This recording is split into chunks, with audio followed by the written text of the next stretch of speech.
Hello, Planet Internet. I am Emperor Cole, and this is Emperor Cole Film Review, brought to you by MindBenderENT.com. And today I'm here to review Mission Impossible Fallout, starring Tom Cruise, Henry Cavill, Rebecca Ferguson, and Simon Pegg.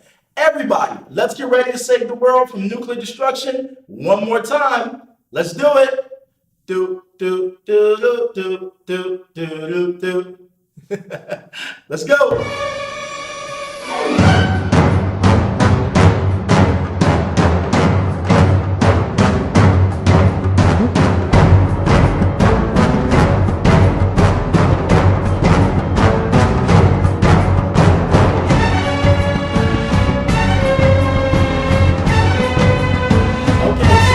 Let me say that the Mission Impossible franchise is definitely my favorite action franchise. So now I'm pretty sure some of you out there are saying, what do you mean it's your favorite? I thought you were heavy on Marvel. And yes, I am very heavy on the Marvel movies, but the Mission Impossible franchise is my favorite franchise as far as regular people, where there are no superpowers or no fantasy elements or anything of that nature.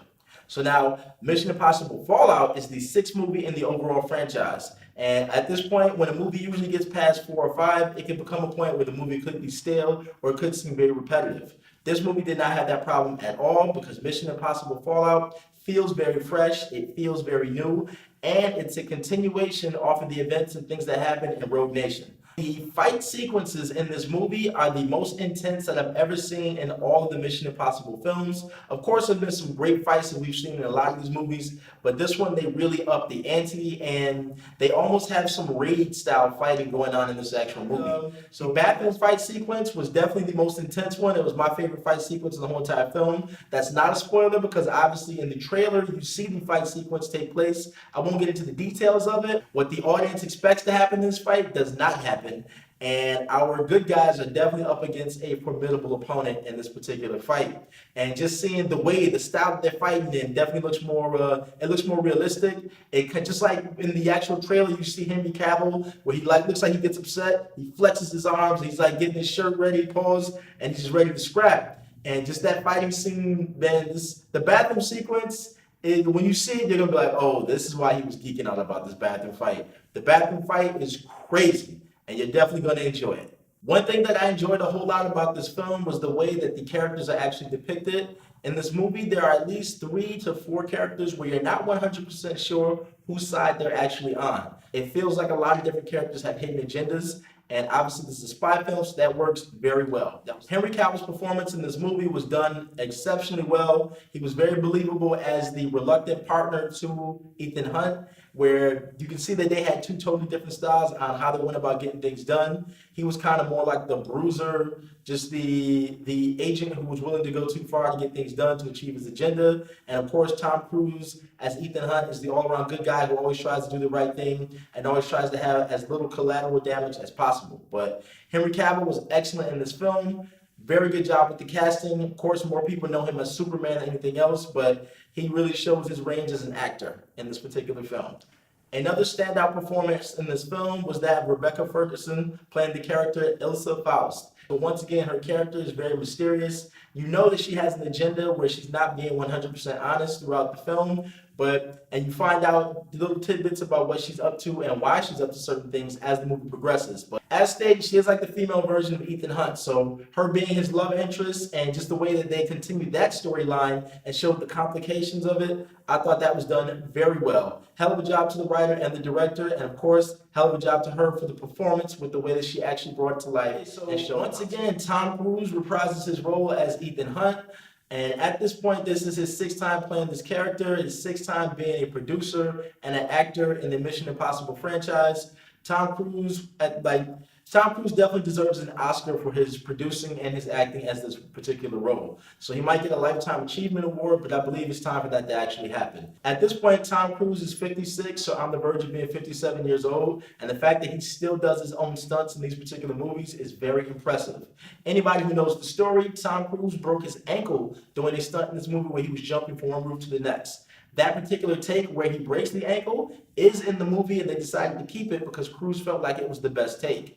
And of course, production on the film had to be halted for a couple of months while Cruise actually recovered. And even after he came back from the ankle injury, Yep, you guessed it. Tom Cruise was still doing his own stunts. So the fact that he's that type of a performer, he's that kind of a showman, and the fact that he's a producer, he helps to organize and put these movies together. He's involved from the beginning to the end, making sure all the stunts are coordinated properly, and they find all the money to do this super high, big budget stuff. Tom Cruise, regardless of anyone tells you, is the biggest actor of this particular generation. Another thing I want to say about this movie that I really enjoyed a whole lot is the fact that it feels like an adventure. Of course, with the Mission Impossible films, you go to a lot of different countries, and with the way they actually shoot these movies, they're actually on location. They're not on a Hollywood set, and they're not somewhere in the Nevada desert or in the United States pretending it's another country. They're actually on location in these exotic places in several different European countries. They're on location filming, they're doing the stunts and doing the action, and it's something that I actually enjoy. Okay, so a lot of people have been asking where I've been getting this Kage apparel from, where you can definitely get your own Word is Bond t-shirt, as well as much more. Definitely check out their website, kage98.com. So let's check out this advertisement, and let's make sure everybody knows where they can get their Kage apparel. Kage, forever dope.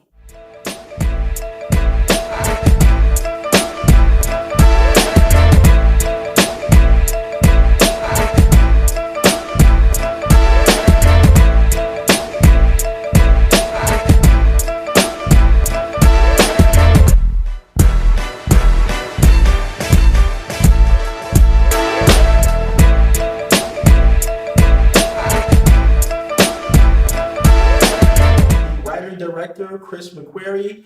When people usually do movies and I like a movie, I would tend to go back and want to see what else they did. So I knew that he wrote and directed Mission Impossible Rogue Nation as well. I enjoyed that film. But I sat and looked at some more of his credits, and I saw that he wrote The Usual Suspects. He wrote Valkyrie. He also wrote The Mummy and Edge of Tomorrow. I was like, wow, this dude has definitely done some films that I've actually enjoyed. So at this point, Chris McQuarrie is definitely in my top 10 for one of my favorite writing directors in all of Hollywood. Okay, so now it's time for me to give Mission Impossible Fallout a score on the MindBender movie meter. I'm going to have to say that this might be running neck and neck with Ghost Protocol as my favorite Mission Impossible film.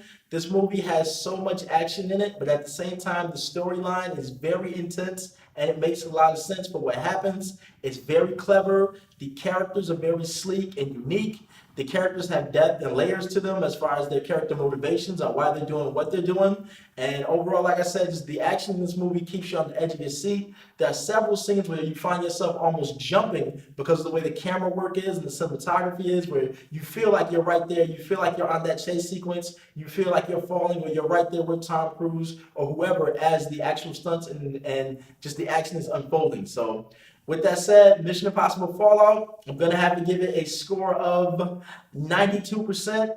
92% on the MindBender movie meter. You definitely want to check this movie out very soon. Okay, so this has been Emperor Code Film Review for Mission Impossible Fallout. If you enjoyed this review, definitely subscribe to this YouTube channel. Make sure you check us out on Facebook at facebook.com/MindBender Entertainment.